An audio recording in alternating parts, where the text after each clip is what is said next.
मत ना बंटी।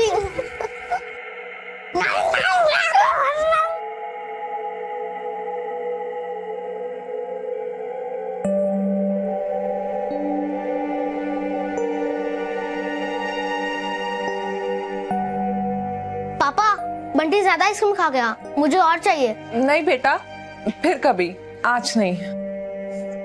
मेरे डैडी बेटा आराम से बैठो। कितना मजा आता है। बस बस। कटारा बाइक में मैं तो दबी जाऊंगा।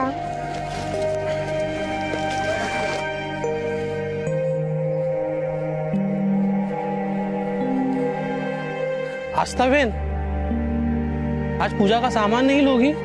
नहीं, आज नहीं।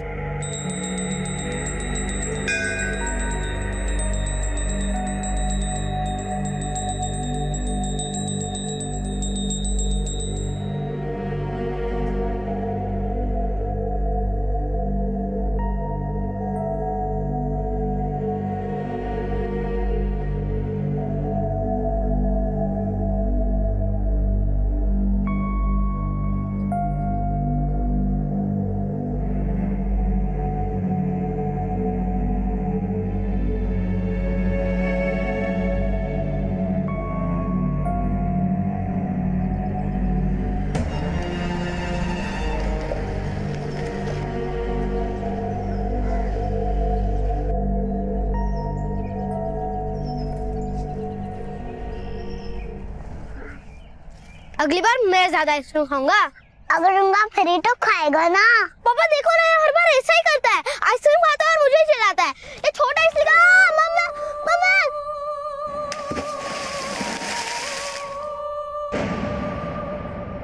मम्मी मैं पापा से आइसक्रीम नहीं मांगूंगा। मम्मी नहीं नहीं नहीं।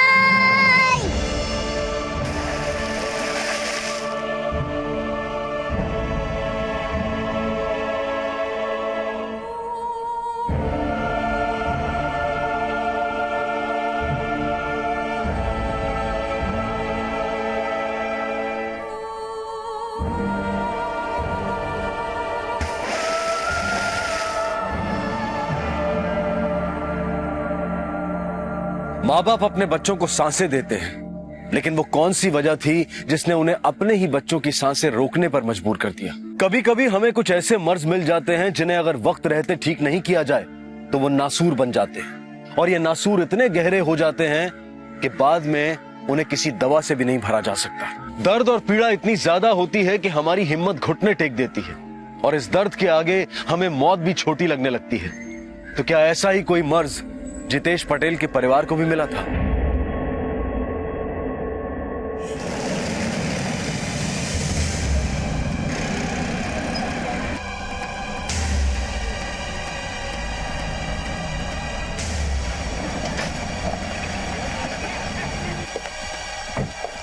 हट जाइए प्लीज यहां से।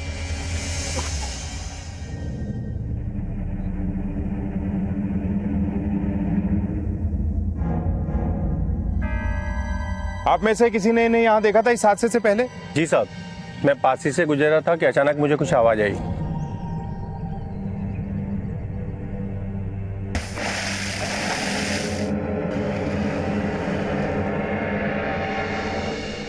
बाइक का नंबर देखा था? हाँ साहब। धीरेन, जब तक पोस्टमार्टम की रिपोर्ट्स आती हैं इस बाइक के सारे डिटेल्स निकलवाओ। हो सकता है ये आदमी इन मौतों का जिम्मेदार है और ये सब होने के बाद कहीं भाग निकला। सर, मारो काले प्रोजेक्ट छे, मारी मदद करजो। आप तो ऊपर से कुछ भी कर सकते हो ना, इतनी सी हेल्प कर दो। इसके बाद मम्मी को भी हेल्प करना है। अच्छा, अपने पापा से शिकायत हो रही है मेरी? अच्छा, कर ले खूब शिकायत कर ले तू। नहीं मम्मी, मैं आपकी कंप्लेन थोड़ी कर रही थी, मैं तो पापा से हेल्प मांग रही थी। ये लो, आ गए आपके कंपनी वाले। इनको बोलो ना नाइट शिफ्ट हटा के दिन की शिफ्ट कर ले। नहीं, अभी नहीं बेटा। वैसे भी थोड़े दिन बाद तू अपने पैरों पे खड़ी ही हो जाएगी। तब तक जैसा चल रहा है चलने दे। चल, हो जाओ चुप, रसोई बनावे ली छे, तुझे मिले जे। हाँ चल, बाय मम्मा। सर, बाइक की डिटेल्स आ चुकी हैं। एड्रेस वाघोदिया का है।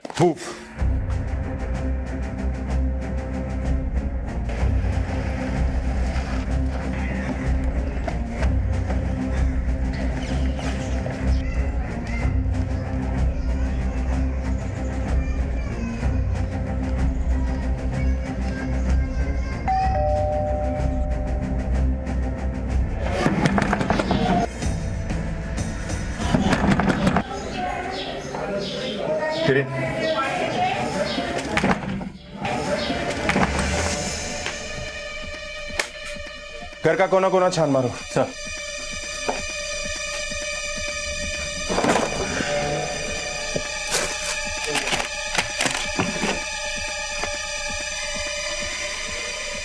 धीरेन, ये देखो, ये लोन एग्रीमेंट भी उसी के नाम है जिसके नाम पे बाइक थी, जितेश पटेल। इस घर में हमें और भी इंपॉर्टेंट डॉक्यूमेंट मिल सकते हैं, अच्छी तरह से तलाशी लो। सर। सर यहाँ आइए।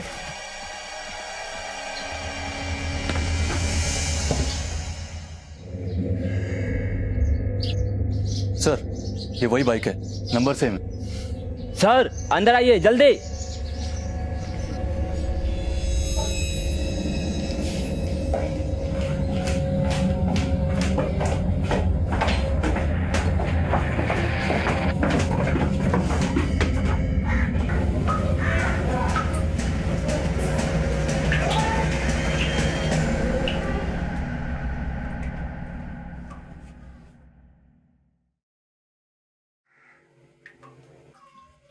जेबें चेक करो।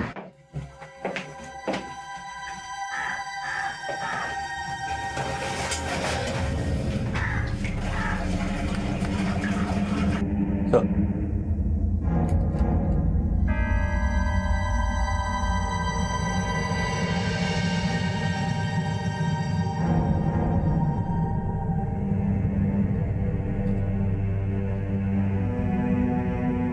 फौरन बॉडी को पोस्टमार्टम के लिए भेज दो। सर। ये बात बड़ी अजीब सी है धीरे। पहले इस परिवार के बाकी लोगों की मौत हुई और अब हमें इसकी लाश मिली। जरूर कुछ बड़ा हुआ है, वरना एक ही परिवार के इतने लोगों की मौत नहीं होती। एक काम करो, आसपास के लोगों को ये फोटो दिखाओ और इस परिवार के बारे में और ज्यादा जानने की कोशिश करो। सर। और हाँ, वो आदमी जिसने बाइक का नंबर बताया था उसे भी ये फोटो एक बार दिखाओ। क्रॉस वेरीफाई करना जरूरी है। Right sir. साहब आ तो जितेश भाई ने फोटो है। क्या करता है जितेश? जितेश भाई ने पास में एक स्टेशनरी की दुकान है। लास्ट कब देखा था इसे? कल सुबह ही देखा था, जब वो यहाँ से गए थे, उसके बाद नहीं देखा। तुम्हारे पास इस जितेश का नंबर है? हाँ छे साहब, आप वो हमारा।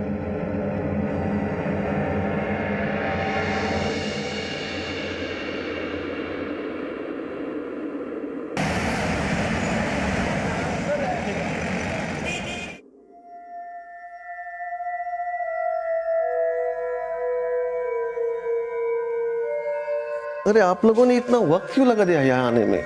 ऑलरेडी बहुत देर हो चुकी है। ये देखो, ये स्पॉट दिख रहा है। आई थिंक सर्जरी की इमीडिएटली जरूरत है। लेकिन डॉक्टर साहब सर्जरी? सर इसमें कितना खर्चा आ जाएगा? करीबन 5 लाख के आसपास। 5 लाख? हाँ जी। इतना पैसा कहाँ से लेके आएंगे हम? आप लोन लीजिए ना, आजकल मेडिकल लोन आसानी से मिल जाता है। इतनी जल्दी हमें लोन कैसे मिलेगा? मैं एक एजेंसी को जानता हूँ, अगर आप चाहो तो। जी सर।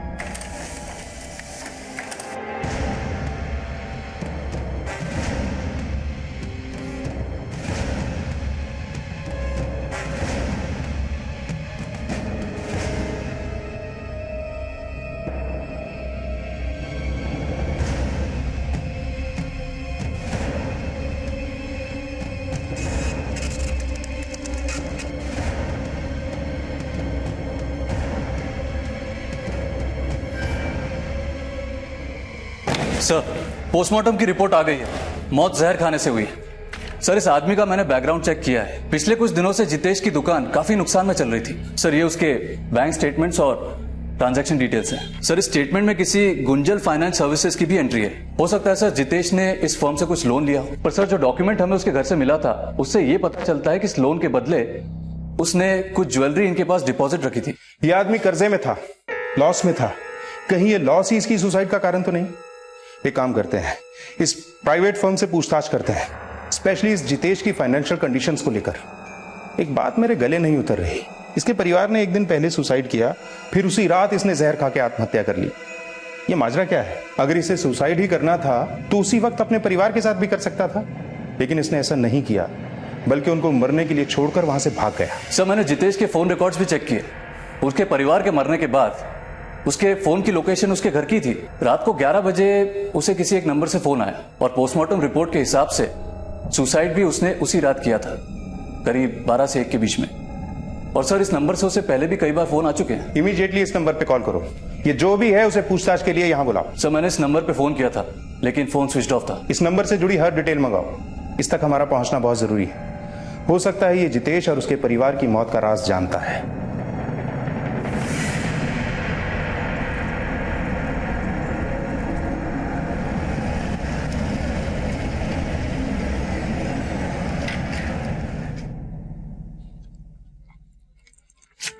अरे सिर्फ 1 सेंटीमीटर का फासला रहेगा। लोग तो कहते हैं कि इस हेलमेट से लाइफ की सेफ्टी बनी रहती है। अरे कहीं यही हेलमेट मेरे हार्ट अटैक का कारण ना बन जाए। और रैली, जब मेरा कॉलेज खत्म हो जाएगा तब क्या करोगे? करना क्या है, तुम्हें कहीं और ड्रॉप कर दिया करूंगा। मैं कोर्स खत्म होने के बाद किसी बड़े शहर में चली जाऊंगी अपने सपनों को पूरा करने। अरे बाबा, तुम किसी भी शहर में जाओ और जो तुम्हारा दिल है ना वो तो हमेशा मेरे पास ही रहेगा। एंड बाय द वे, तुम्हें अपना हर एक सपना पूरा करना चाहिए। तुम्हारे इस सपने के लिए तुम्हारी माँ ने कई नींदें बर्बाद की है। हाँ आनंद, मुझे जैसे ही जॉब मिल जाएगा ना, मैं सबसे पहले मम्मी से कहूंगी कि वो अपनी जॉब छोड़ दे। आशना, जो तुम्हारी माँ ने तुम्हारे लिए किया है ना, शायद किसी और की माँ ने कभी नहीं किया होगा। फैशन डिजाइनर बनने का सपना पूरा करना, वो भी अकेले दम पर, छोटी बात नहीं है।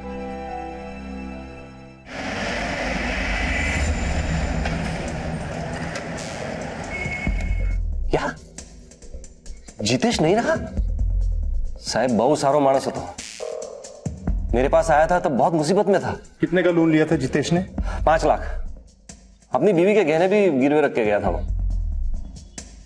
लेकिन उसके बैंक अकाउंट में तो सिर्फ 3 लाख की एंट्री है। बहुत मुसीबत में था साहब। 2 लाख कैश दिए थे मैंने। कुछ बताया था आपको क्यों चाहिए थे उसे पैसे? कोई खास जरूरत? मुझे तो बोला कि नरपत भाई धंधा चौपट हो गया है। बहुत नुकसान ही में था शायद, बहुत कर्ज भी था साहेब। बच्चों की पढ़ाई तक के पैसे नहीं थे उसके पास। ओके सर, उस नंबर की डिटेल्स आ चुकी हैं।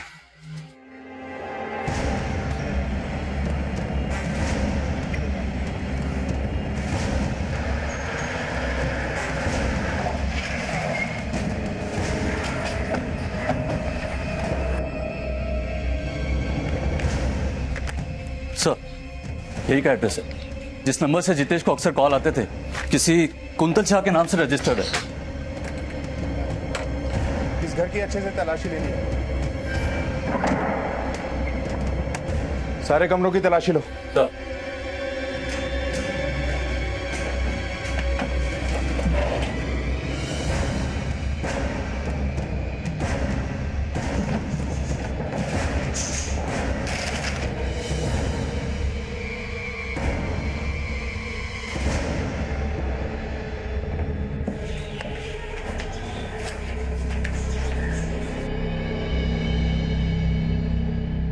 इतने सारे लोन्स के डॉक्यूमेंट्स, इसमें तो इस कुंतल शाह के भी डॉक्यूमेंट है। सारे लोगों की डिटेल इकट्ठा करो, सबके साथ क्रॉस चेक करते हैं।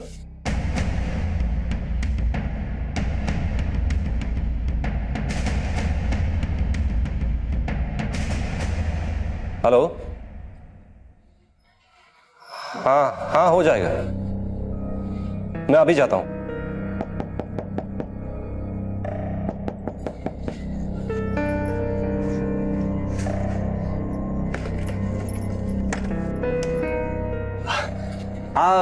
छाया भायाणी નું ઘર છે? हाँ, હું છું छाया। बोलो, શું કામ છે? मुझे डॉक्टर वासवाणी ने आपके बारे में बताया था। आइए, अंदर आइए।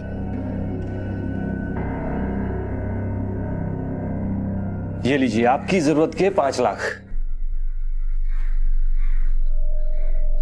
તમે આમ જ 5 લાખ આપો છો?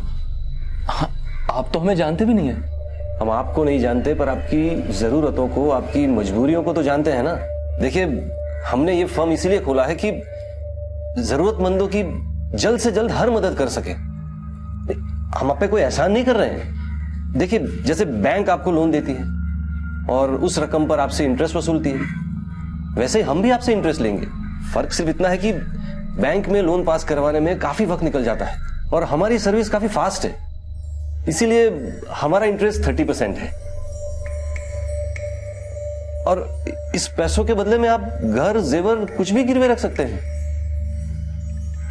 उभारो बेबे ना। छाया, आटली मोटी लोन हम रीपे कैसे करेंगे? लोकेश, इस वक्त मेरे लिए तुम्हारी सर्जरी से बढ़कर और कुछ भी नहीं है। क्या होगा, इंटरेस्ट ज़्यादा है ना, लेकिन वो हमारी ज़रूरत से बड़ा तो नहीं। और वैसे भी ये वक्त सवाल जवाब में वेस्ट करने का नहीं है। मदद खुद हमारे घर चलकर आई है, वो मुझे नहीं लगता कि हमें बिल्कुल भी टाइम वेस्ट करना चाहिए।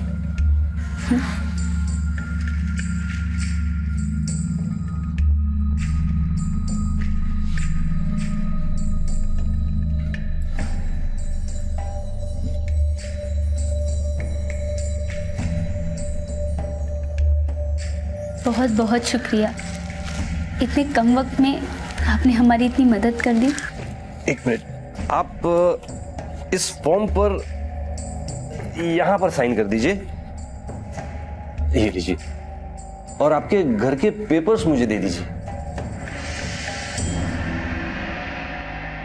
आमतौर पर जब हम एक बैंक से अपने निजी खर्चों के लिए लोन लेते हैं तो हमें उस पर लगभग 14 से 16% का ब्याज भरना पड़ता है, और इस ब्याज को भरने के लिए एक तारीख मुकर्रर होती है। लेकिन अचानक इस तरह कोई किसी की मदद क्यों करना चाहता था? कौन था यह शख्स जिसने छाया के सारे डॉक्यूमेंट्स को वेरीफाई किए बिना ही उसे 5 लाख रुपए नकद दे दिए? सर्जरी तो सक्सेसफुल रही, पर अभी 7 दिनों तक पेशेंट को रेगुलर मॉनिटरिंग की जरूरत है, इसलिए अभी उनको डिस्चार्ज नहीं कर सकते। Thank you doctor.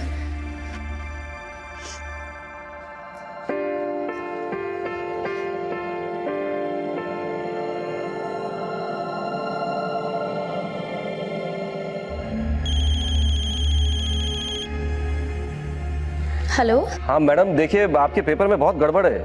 आप एक काम कीजिए, फौरन ऑफिस आ जाइए। अरे नरपत जी सुनिए तो सही। हेलो।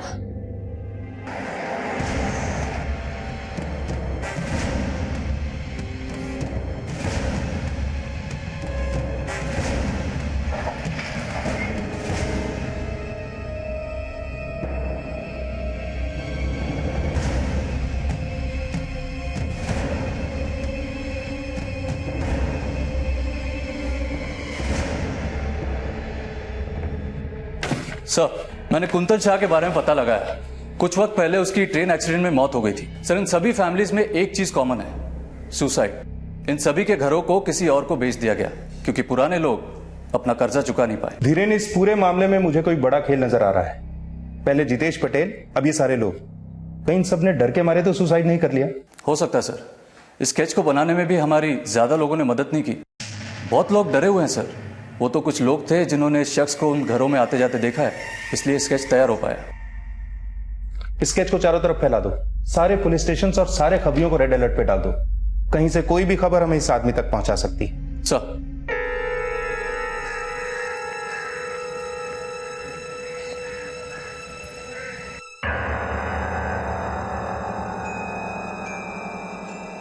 भाई, અહીંયા नरपत भाई छे? आइए बैठिए।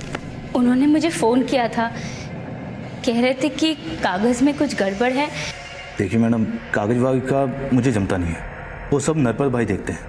मैं तो यहाँ बस रिकवरी का काम करता हूँ। उन्होंने मुझे बोला कि मैं आपसे 5 लाख रुपए ले लूँ। क्या? पर अभी मैं वो पैसे नहीं लौटा सकती। मैंने तो सारे पैसे अपने पति के इलाज में खर्च कर दिए। कोई बात नहीं, पर आप इंटरेस्ट तो पे कर सकती है ना? हाँ हाँ, वो मैं पे कर दूंगी हर महीने।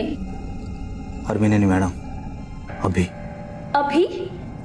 आप अचानक से मुझसे ऐसे इंटरेस्ट कैसे मांग सकते हैं? और इंटरेस्ट की इतनी बड़ी रकम इतने कम टाइम में मैं कैसे इंतजाम करूंगी? तो फिर मुझे आपका घर नीलाम करना पड़ेगा। नहीं नहीं, प्लीज आप ऐसा कुछ मत कीजिए। और वैसे भी उस एग्रीमेंट में ये क्या लिखा था कि आप अचानक से कभी भी इंटरेस्ट मांग सकते हैं? आपके डॉक्यूमेंट भी कहाँ ठीक थे मैडम। रिकवरी करना ही मेरा काम है मैडम, और रिकवरी तो मैं करके रहूंगा, ऐसे नहीं तो वैसे। अरे आप क्या कर रहे हैं? इंटरेस्ट तो मेरा तुझ में है, तू मेरा ये इंटरेस्ट पूरा कर दे और मैं तेरा वो इंटरेस्ट संभाल लूंगा।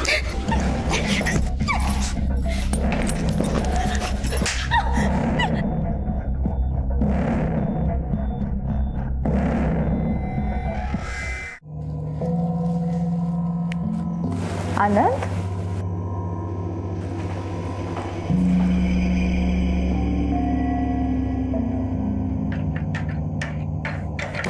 सर एक और सुसाइड की खबर आई है।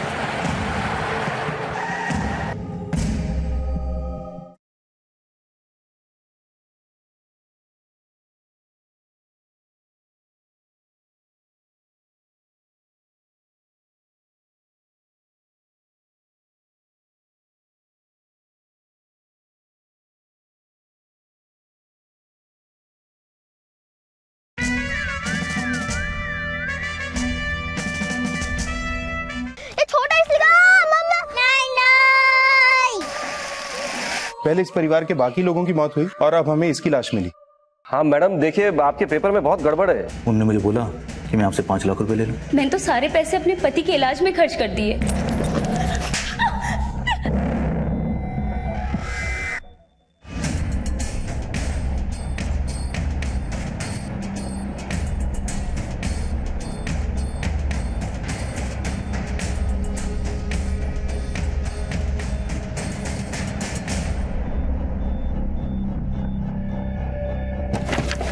सर मैंने इस आदमी का पता लगाया, इसका नाम सत्ता है।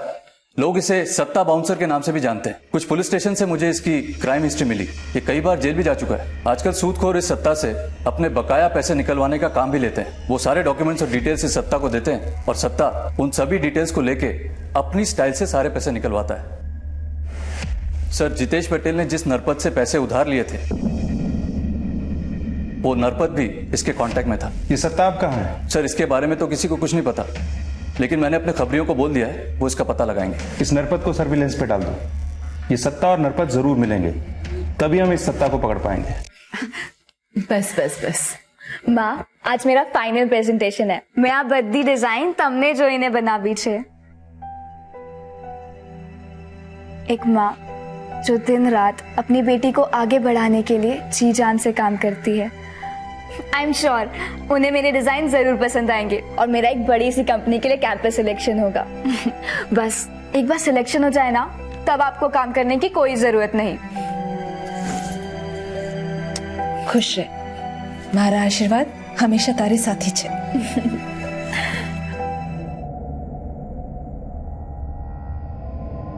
मैं चुप नहीं बैठूंगी, मैं पुलिस को सब कुछ बता दूंगी। पुलिस को बताएगी? ये देख,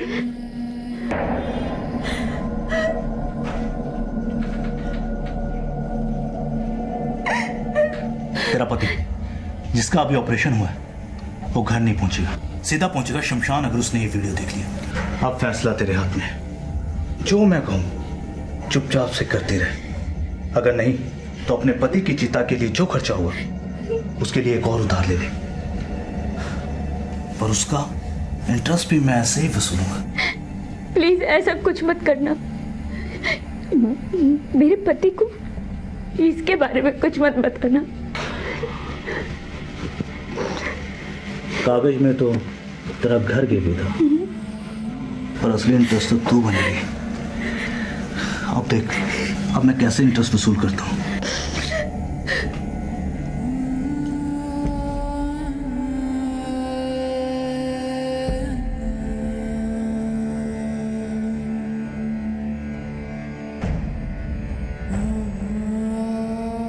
तेरा पति जिसका अभी ऑपरेशन हुआ है वो घर नहीं पहुंचेगा, सीधा पहुंचेगा शमशान, अगर उसने ये वीडियो देख लिया।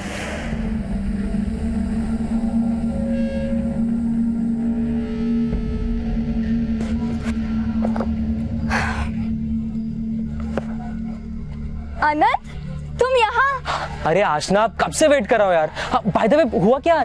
उन लोगों को मेरे डिजाइन बहुत पसंद आए। मेरा सिलेक्शन दिल्ली की सबसे रेप्यूटेड कंपनी में हुआ है। अरे वाह, कांग्रेचुलेशन। इस बात तो पार्टी होनी चाहिए। आज रात को हम ऐसी पार्टी करेंगे कि हम कभी नहीं भूल पाएंगे। चलो चलो।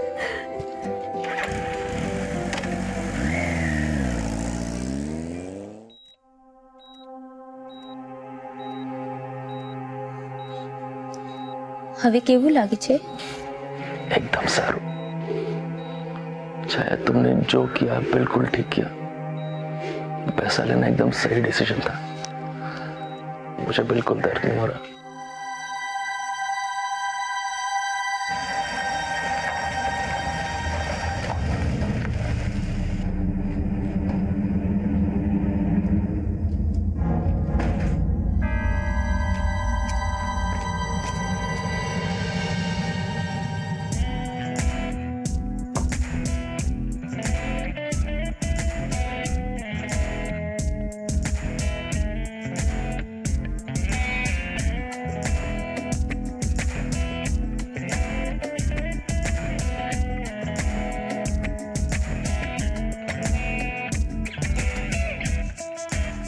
Hello sir. ये देखिए सर।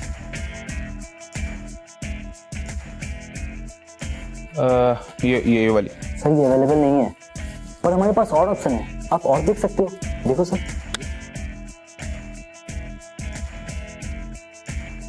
ये चलेगी। आओ सर।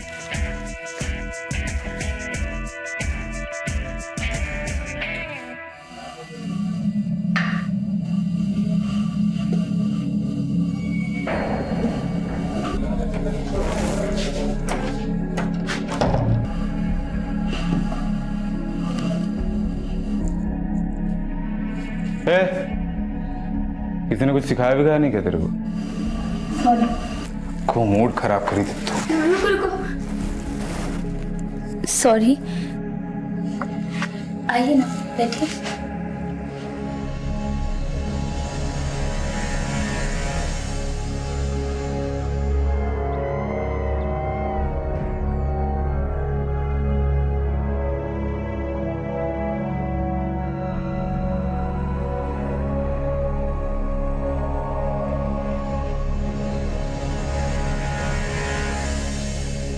अक्सर जब हम बुरे वक्त और बुरे हालात से घिरे होते हैं तब हमारे अंदर एक बेचैनी होती है, एक बेचैनी कि कैसे इस हालात से जल्द बाहर निकला जाए। और इस बेचैनी में कभी कभी हम कुछ ऐसी गलतियां कर बैठते हैं जो हालात को बद से बदतर बना देती हैं। सत्ता और नरपत लोगों की इसी मजबूरी का फायदा उठाकर उन्हें एक ऐसे दलदल में धकेल देते थे कि जिसके बाद किसी के भी जीने की इच्छा ही खत्म हो जाए।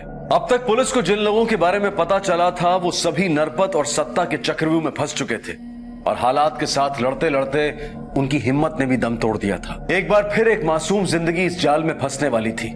उसके साथ कुछ ऐसा होने वाला था जो उसके द्वारा देखे गए किसी भी डरावने सपने से ज्यादा डरावना होगा।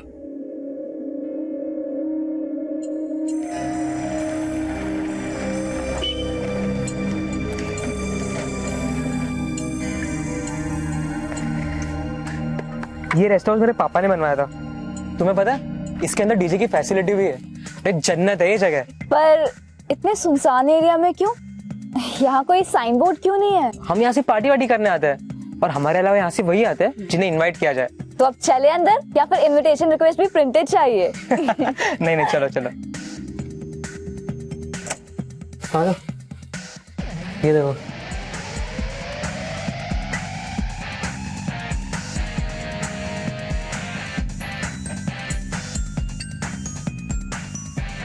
आनंद, ये सब लोग कौन है? मैंने तुम्हें कहा था ना, ये लोग इनविटेशन पे आते रहते हैं। पापा ने इनवाइट किया होगा इन्हें, पार्टी करने आए होंगे। चलो हम अंदर चलते हैं।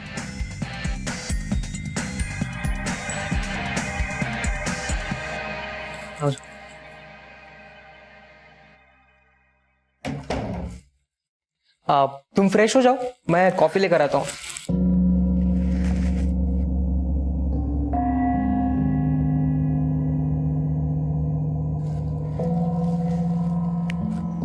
आनंद,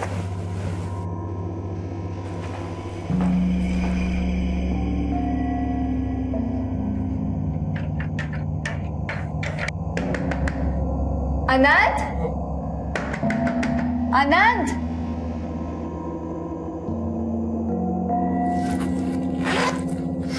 फोन कहाँ गया?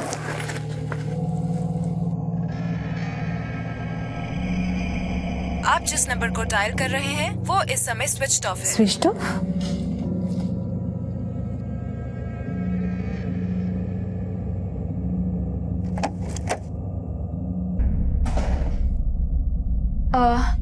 मैं यहाँ आनंद के साथ आई थी, जिसके पापा का ये फार्म हाउस है। उसके बाप का नहीं, हम सबके बाप का। एक्चुअली बाप का नहीं, हम सबके बाप का घर है। क्या मतलब? मतलब ये कि तुम्हारा बॉयफ्रेंड तुम्हें नहीं दिखाई देगा क्योंकि वो तुम्हें यहाँ जानबूझकर लेकर आया। क्या बकवास है ये? कौन हो तुम और आनंद कहाँ है? मैं कौन हूँ, क्या हूँ, कैसा हूँ, ये तुम डिटेल में जान जाओगे। तुम तो क्या, यहाँ की कई लड़कियां मुझे जानती हैं और औरतें भी। क्या बकवास है ये? विश्वास था तो नहीं मानेगी।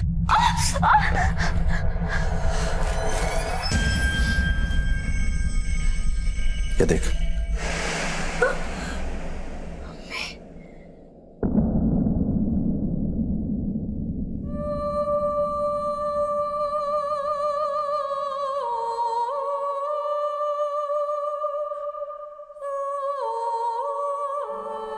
तुझ पे तो मेरी नजर कई सालों से थी, पर अफसोस शिकार तेरी माँ का हुआ। तेरी माँ ने तेरी एजुकेशन के लिए हमसे लोन जो लिया था और बदले में हमने भी उसे एजुकेशन दे दी। अब तेरी बारी इस एग्जाम को पास करने की। तेरी माँ से तो हमने उस पैसे का काफी इंटरेस्ट वसूला, पर अब उसमें किसी की दिलचस्पी नहीं है। तू तो बहुत लकी निकली रे। हमारे बॉस की तुझ में दिलचस्पी है, खास दिलचस्पी।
सर, एक और सुसाइड की खबर आई है।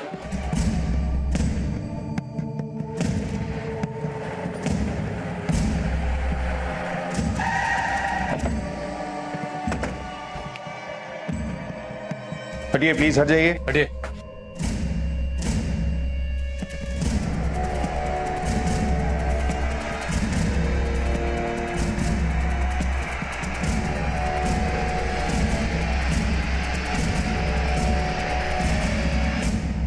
जरूरत में ली गई मदद की किश्त एक बार फिर सांसों से चुकाई गई। जो पैसे किसी की जिंदगी बचाने की खातिर लिए गए थे, वही पैसे किसी की मौत का कारण बन गए। अब इस सब के बीच आशना भी फंस चुकी थी। एक बच्ची जिसने कई सपने देखे थे, उसने कभी सपने में भी नहीं सोचा होगा कि उसके सपनों की कीमत उसकी मां किस तरह चुका रही थी। जिस रास्ते पर आशना को धकेल दिया गया था, वो रास्ता जिंदगी के साथ खत्म होता था।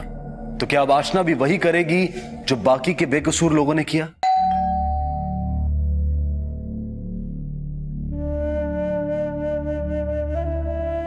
आशना, कहाँ रह गई थी तू?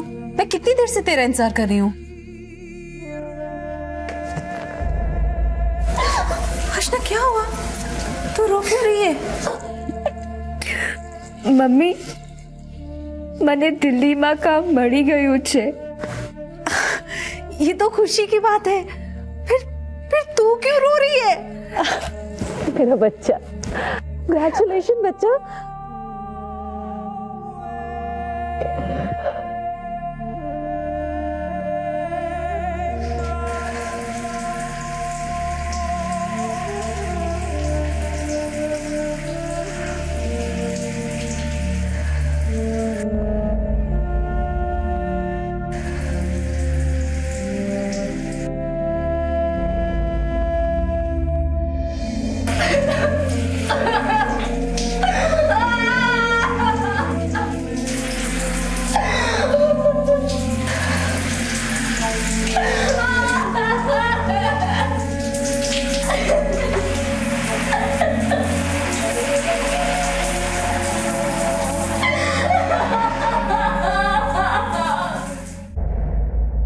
साहब, छाया के अलावा मेरा कौन था?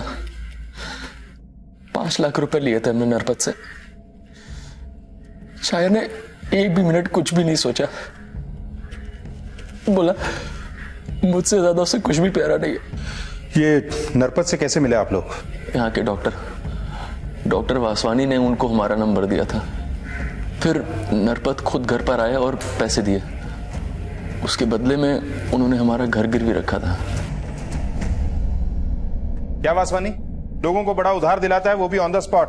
हमारे साथ चल, बिना उधार लिए हम अच्छा इंटरेस्ट देते हैं। सर मैंने क्या किया? तूने क्या किया है क्या नहीं किया है ये हम अच्छी तरह से जानते हैं। इज्जत से बता दे कि नरपत से तेरा कनेक्शन कैसे हुआ? नरपत मुझे 2% कमीशन देता था और मैंने जितने भी लोगों को उसके पास भेजा उसने सबका काम कर दिया और मुझे कमीशन भी टाइम पे भी मिला सर। तूने जितने लोगों को भी नरपत के पास भेजा ना, उनका काम नहीं हुआ बल्कि काम तमाम हो गया है। उल्टा लटका के तुझे इतना मारूंगा ना जितनी तूने इस धंधे से कमाई भी नहीं की होगी। लेके चलो इसे। सर मेरी बात सुनो सर। सर अब इस नरपत को उठाने का टाइम आ गया है। चल। अरे साहब मैंने सुकाम चल। मैं शो करी साहब। अरे चल, कॉल करने का कोई फायदा नहीं है, फिलहाल तो आउट ऑफ नेटवर्क एरिया में जाने वाला है। चल।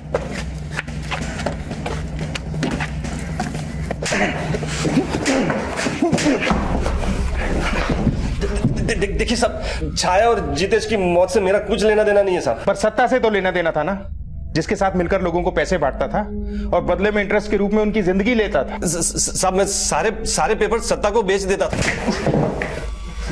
और सब वो इंटरेस्ट के रूप में सारे पैसे मुझे देता था वापस वो, और बाकी बचे जेवर और घर के पेपर्स मुझसे ले लेता था। सत्ता कहाँ है? पता नहीं साहब, वो अलग अलग नंबर से फोन करता था और वो नंबर भी उन्हीं के नाम से खरीदता था जिसके पेपर्स उसके पास होते थे। सर, इसकी बेल लेके इसका वकील आया। ये मत सोचना कि इस बेल से छूट के तू बच जाएगा। जिस तरह से तुम्हें कानून का फायदा उठाना आता है ना, हमें भी पूरा विश्वास है एक दिन यही कानून तेरी किस्मत में बेल की जगह जेल लिखेगा। निकल चल। हिरेन, ये नरपत जितना खड़ा है ना उतना ही गड़ा है। इतनी जल्दी इसका जमानत पे छूट जाना कोई आम बात नहीं है। मुझे लगता है इसके पीछे जरूर कुछ बड़े नाम छिपे हैं। वडोदरा पुलिस के अभी अभी किए गए प्रेस कॉन्फ्रेंस से ये पता चला है कि कुछ लोग उन भोले भाले लोगों को अपने जाल में फंसाकर उनका शोषण कर रहे हैं, जिन्हें पैसे की सख्त जरूरत है। उन लोगों को पहले ये पैसे कम समय में उपलब्ध कराए जाते हैं और पैसे ना देने के बाद उनकी घर, जमीन और जेवर जब्त किए जाते हैं। पैसे देने वाले लोग ब्याज लेने के लिए किसी भी वक्त वहां पहुंच जाते हैं। इसके बाद शुरू हो जाती है उन परिवारों के साथ जुल्म की एक दर्दनाक कहानी। वडोदरा पुलिस ने सब लोगों से अनुरोध किया है कि जिसके साथ भी ये घटना हो रही है वो कृपया सामने आ जाए। उनका नाम गुप्त रखा जाएगा और उन्हें पूरी तरह सुरक्षा दी जाएगी। आज ना मैं काम पर जा रही हूँ, खाना टेबल पर रखा है, निकाल कर खा लेना और टाइम से सो जाना बेटा। हाँ मम्मी, હવે તમને કામ કરવાની જરૂરત નથી। अब मैं हूं ना, मैं सब संभाल लूंगी।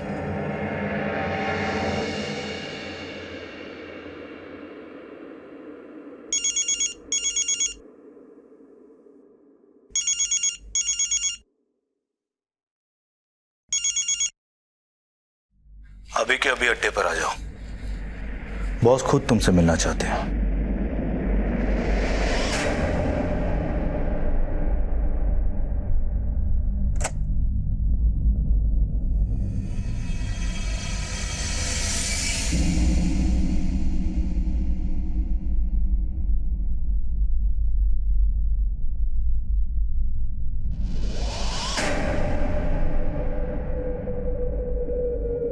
ठीक है, भले।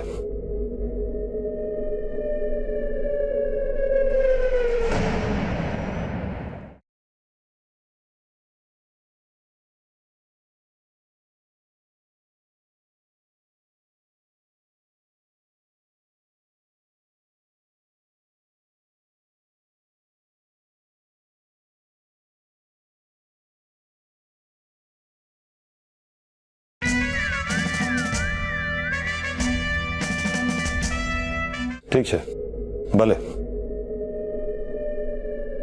केम चाले छे बद्दू सत्ता तमरा शिवाजी। स्टूडियो में हमारे साथ मौजूद है नेताजी अमोघ मजेटिया जी। મને આ સાંભળીને બહુ ખરાબ લાગ્યું કે ખેડૂતના 3 પરિવારોએ એક સાથે આત્મહત્યા કરી दी थी। जो कुछ भी हुआ वो बहुत दुखद था। हम इस पर शोक व्यक्त करते हैं।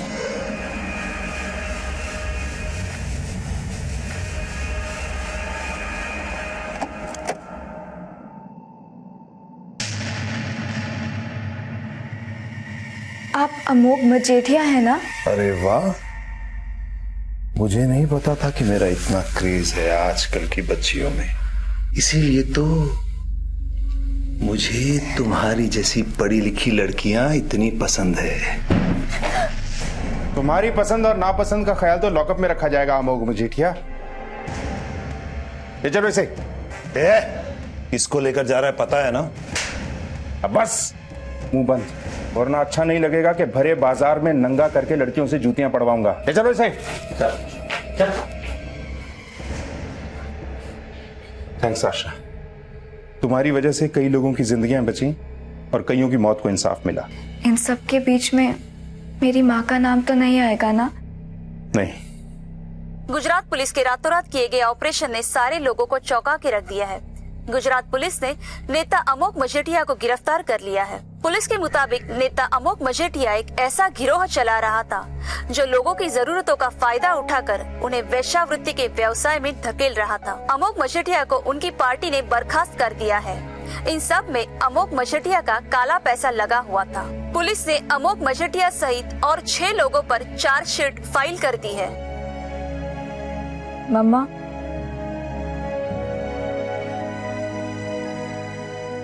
दिल्ली चले?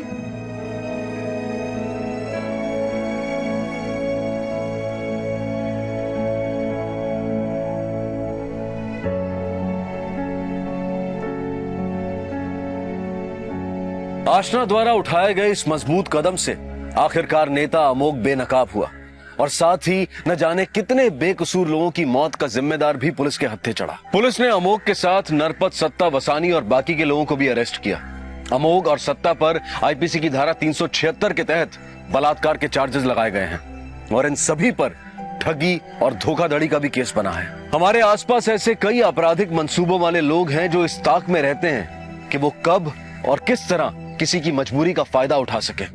इसलिए बिना पढ़े किसी भी डॉक्यूमेंट पर साइन करना एक बहुत बड़ी गलती में तब्दील हो सकता है। जो सिग्नेचर हम ये सोचकर करते हैं कि इसके बाद हमारी जिंदगी की तकलीफें दूर हो जाएंगी, लेकिन वहीं यह गलत सिग्नेचर आपकी जिंदगी को मुसीबतों से घेर भी सकता है। अब मैं अनूप सोनी आपसे विदा लेता हूं। फिर मुलाकात होगी अगले एपिसोड में एक और चौंका देने वाले केस के साथ। तब तक अपना और अपने परिवार का ख्याल रखें और देखते रहें क्राइम पेट्रोल डायल 100। सबक एक को सीख हम सबको। जय।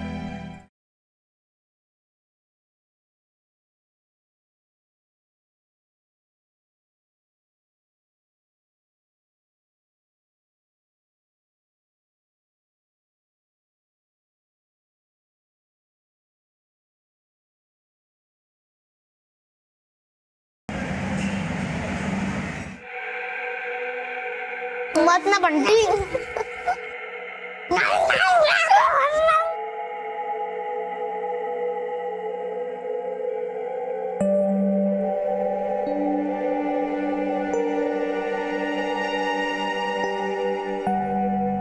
पापा, बंटी ज्यादा आइसक्रीम खा गया, मुझे और चाहिए। नहीं बेटा, फिर कभी, आज नहीं।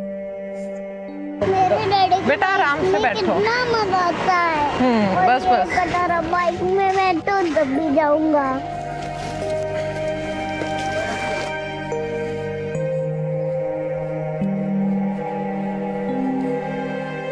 आस्था बेन,